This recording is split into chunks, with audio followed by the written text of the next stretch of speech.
As we continue our review through the different parts of the person and applying how prayer can specifically be attached to discipleship as it relates to each of those parts.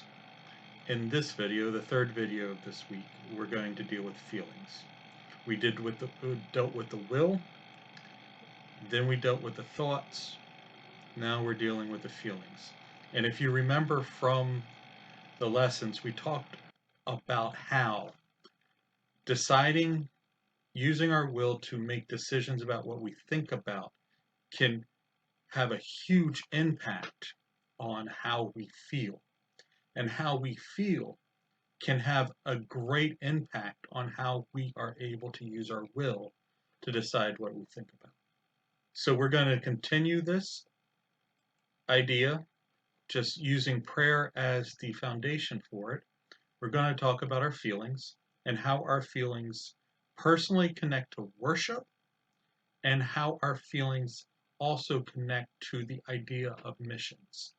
Worship will be the inner journey for our own personal lives, and missions is the outer journey for how we engage others around these ideas as well.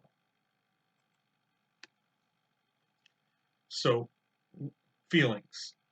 We are awed by the Trinity. This idea of concentrating on some part of who God is in a respective way through worship can actually significantly change how we feel about the world. We imagine God is good, and concentrating on the goodness of God, fixing that idea in our heads, can help us change how we feel and maybe be more at peace or have more joy. So the idea is, what part of my feelings and emotions need to transition from negative to positive through the acknowledgement of who God is? What idea, what attribute about God do I need to concentrate on to positively affect how I am feeling? The prayer that goes along with this is something like, Lord, you are good.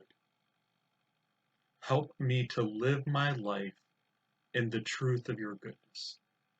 And by praying that and concentrating on that and thinking about that, our feelings will align up not only with what's going on around us, but they'll better align with who God is and how we can rest in that knowledge of God.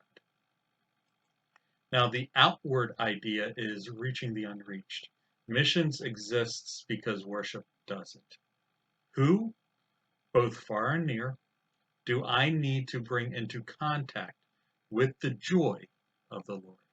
Or who do I need to introduce to the fear of the Lord? Or who do I need to invite into a peace that passes all understanding? Who needs to encounter the emotional truth about who God is?